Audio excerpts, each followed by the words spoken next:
তো এখানে সম্পূর্ণ ফ্রি, আপনারা আসতে পারেন। তো আনসার ভাই আমাদের সাথে এমন ব্যবহার করলো, তো এটা মানতে পারিনি। পরে আমরা বুঝতে পেরেছি।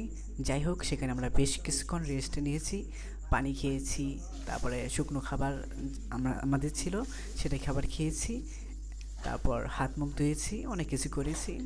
তো বিশ্রাম যেতটুকু নিয়েছি, তো আমাদের 70 টাকাটা মানে কষ্টটা অনুভব শেষ হয়ে গেছে।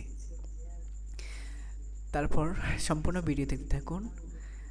তো ওখানে এক বানর আরেক বানর খেলা দেখাচ্ছিল। তারপর ওই যে দেখা যাচ্ছে ওখানে হরিণের মতো। তো সেই আনসার তারা বলল আমাদেরকে এখানে হরিণ দেখা যায়। তো এরকম একটা লোভনীয় দেখালো। আর এখানে হলো ওই কিসের ক্যাম্প যেন প্রশিক্ষণ করে, তো সেটার জায়গা। তো আমাদের বন্ধুরা, তো এখানে সেই আনসার বাহিনী সে আমাদেরকে ঢোকার জন্য হরিণ এবং কি ময়ূর দেখার জন্য 70 টাকা করে নিয়েছিল। তো এইটাই আপনারা দেখুন।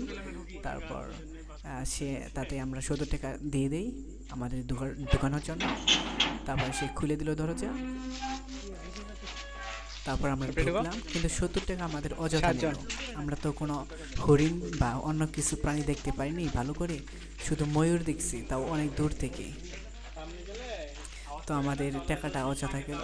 তা ওই যে ব্যাঙের ছাতার মতো দেখা যাচ্ছে, ওখানে আমরা বিশ্রাম নেই, তার ভিতরে বিশ্রাম নেই, আরও অনেক স্থানে বিশ্রাম নেই। মানে আমরা এতটা ক্লান্ত হয়েছি যে লোহরিয়া প্রজনন হরিণ কেন্দ্র, লোহরিয়া হরিণ প্রজনন কেন্দ্র। আর এটা হলো দুখোলা, এমন একটা কি যেন জায়গা, সেখানে গিয়েছিলাম। তো এখানে আমরা বিশ্রাম নিয়েছি। তো বেশ সারাদিন আমাদের ক্লান্ত সময়টাকে মনে রাখার মতো একটি জায়গা করে দিয়েছে। তো আমরা এটা মনে রাখার জন্য একটি সম্পূর্ণ ভিডিও তৈরি করেছি। ধন্যবাদ।